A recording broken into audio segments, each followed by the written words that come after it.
ഇപ്പം കർത്താവിൻ്റെ വചനം പ്രസംഗിക്കേണ്ടവനാണ് ഒരു വൈദികൻ. അതിന് സമയമോ സൗകര്യങ്ങളോ ഒന്നും നോക്കേണ്ടതില്ല. എപ്പോഴും പ്രസംഗിക്കാൻ തയ്യാറാകണം.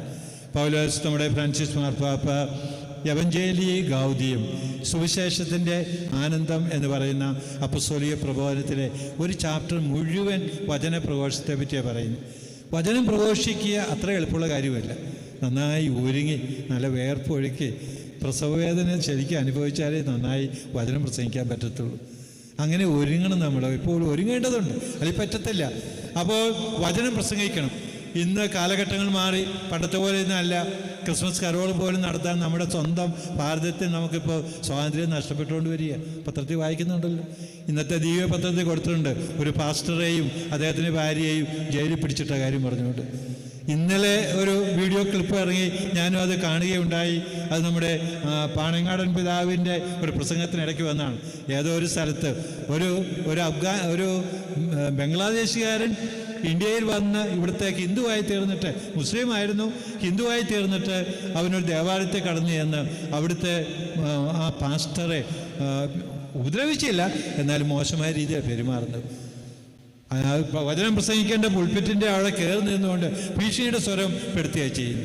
ഇപ്പം നമ്മുടെ വടക്കേ ഇന്ത്യയിലൊക്കെ ജോലി ചെയ്യുന്ന നമ്മുടെ ആത്മായ സഹോദരങ്ങൾ, നമ്മുടെ സിസ്റ്റർമാർ, നമ്മുടെ അച്ഛന്മാർ ഭീതിയൊന്നുമില്ല, ജീവൻ അർപ്പിക്കാൻ തയ്യാറായിക്കൊണ്ടാണല്ലോ ജോലി ചെയ്യുന്നത്. എന്നാലും പഴയതുപോലെയൊന്നും അല്ല കാലഘട്ടങ്ങൾ, അത് ഓർക്കേണ്ടത്. അപ്പോൾ ഇന്ന് വചനം പ്രസംഗിക്കാൻ ചിലപ്പോൾ ബുദ്ധിമുട്ട് വരാം. എന്ത് ബുദ്ധിമുട്ട് വന്നാലും, ജീവൻ വില കൊടുക്കേണ്ടി വന്നാലും കർത്താവിൻ്റെ വചനം പ്രസംഗിക്കുക. അതാണ് വൈദികൻ്റെ ഒന്നാമത്തെ കടമ. പൗലോസ് പറയും, നീ വചനം പ്രസംഗിക്കുക, സമയത്തും അസമയത്തും ജാഗരൂകതയോടെ വർത്തിക്കുക, നീ മനുഷ്യനെ പഠിപ്പിക്കുക, ശാസിക്കുക, തെറ്റിദ്ധരുത്തുക, ഇതൊക്കെ പറയുന്നുണ്ട്.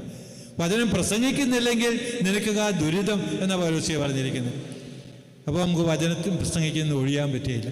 രണ്ടാമത്തെ കടമ എന്താണ്? കൂദാശകളുടെ പരികർമ്മമാണ്. ദൈവിക രഹസ്യങ്ങൾ പരികർമ്മം ചെയ്യുക എന്നുള്ളതാണ് ഒരു വൈദികൻ്റെ കടമ. കൂദാശകൾ, കൂദാശ അനുകരണങ്ങൾ, മറ്റ് ഭക്തകൃത്യങ്ങൾ, അതൊക്കെ അനുഷ്ഠിക്കാൻ നേതൃത്വം കൊടുക്കുക ചെയ്യേണ്ട വ്യക്തിയാണ്. നമ്മൾ യോഹന്നാൻ സുവിശേഷം വായിക്കുമ്പോൾ 17-ാം അധ്യായത്തിൽ ഈശോ തന്നെ പിതാവിനോട് പ്രാർത്ഥിക്കും, പിതാവേ എന്നെ മഹത്വപ്പെടുത്തണം, എന്നെ വിശുദ്ധീകരിക്കണം, നീ എന്നെ വിശുദ്ധീകരിക്കണം, ഞാൻ മറ്റുള്ളവരെ വിശുദ്ധീകരിക്കാൻ വേണ്ടി. കർത്താവിൻ്റെ വാക്കുകളാണ്. പുരോഹിതനും അതാ ചെയ്യേണ്ടത്. സ്വയം വിശുദ്ധീകരിച്ചുകൊണ്ട് മറ്റുള്ളവരെ വിശുദ്ധീകരിക്കേണ്ടവനാണ് ഒരു പുരോഹിതൻ. ബലി ഇന്നിപ്പോൾ ബോവിനച്ഛൻ ആദ്യത്തെ ബലി അർപ്പിക്കുകയാണ്. നമ്മൾ പറയും ആദ്യത്തെ ബലിയും അവസാനത്തെ ബലിയും ഓരോ ദിവസം അർപ്പിക്കുന്ന ബലിയും ഏറ്റവും ശ്രേഷ്ഠമായിട്ടാണ് അർപ്പിക്കേണ്ടത് എന്ന് പറയാറുണ്ട്. നല്ല ബലി അർപ്പിക്കുന്ന ഒരു വൈദികനെ നമ്മുടെ ആളുകൾക്ക് ഇഷ്ടമാണ്. നന്നായിട്ട് പ്രസംഗം കൂടി പറയും, സ്വല്പം പാട്ട് കൂടി ഉണ്ടെങ്കിൽ പറയാനുമില്ല. അങ്ങനെയാണ് പൊതുവിൽ. അപ്പോൾ അതൊക്കെ സാധിക്കട്ടെ എന്നാണ് ഒരുമിച്ചോട് പറയുന്നത്. കുദാശകൾ അവസാനമായിട്ട് ഒരു വൈദികൻ ശുശ്രൂഷ ചെയ്യേണ്ടവനാണ്. വൈദികന് അധികാരം കൊടുക്കണം. നമ്മൾ പറഞ്ഞല്ലോ, രണ്ടാമത്തെ കൈവപ്രാർത്ഥനയിൽ എന്തെല്ലാം അധികാരം, അവകാശമാണ് വൈദികന് കൊടുത്തിരിക്കുന്നത് എണ്ണി പറഞ്ഞ ആ കൈവപ്രാർത്ഥന നടത്തിയത്. പാപം മോചിക്കാൻ, വിവാഹം ആശീർവദിക്കാൻ, മാമോദീസ നൽകാൻ, സഭയെ പടുത്തുയർത്താൻ, ഉപദേശിക്കാൻ, മാതൃക കൊടുക്കാൻ, ഇതെല്ലാം പറഞ്ഞുകൊണ്ടാണ് ചെയ്തിരിക്കുന്നത്.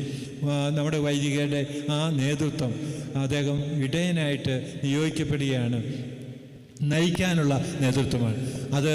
കർത്താവായ ഈശോ നമ്മളെ പഠിപ്പിച്ചിട്ടുണ്ട്.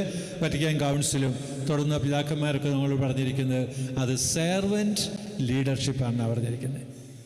സെർവൻറ്റ് ലീഡർഷിപ്പ്, ദാസനടുത്ത നേതൃത്വമാണ്. ലോകത്തിൽ നമ്മൾ കാണുന്ന നേതൃത്വം അത് നേതാവാകാനുള്ള വ്യഗ്രതയും അതിനുവേണ്ടിയുള്ള പെടാപ്പാടുകളും അതിനുവേണ്ടി ചെയ്യുന്ന നല്ലതല്ലാത്ത മാർഗങ്ങളൊക്കെ നമ്മൾ ലോകത്തിൽ കാണാറുണ്ട്, നമുക്ക് എപ്പോഴും കാണും. പക്ഷേ കർത്താവായ ഈശോ പഠിപ്പിക്കുക, നീ ചെയ്യേണ്ടത് ശുശ്രൂഷയുടെ ജോലിയാണ്.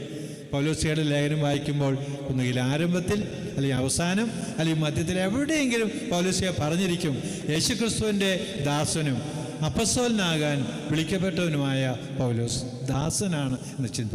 ദാസ്യത്തിലൂടെ ശുശ്രൂഷ ചെയ്ത് ദൈവത്തെ മഹത്വപ്പെടുത്താൻ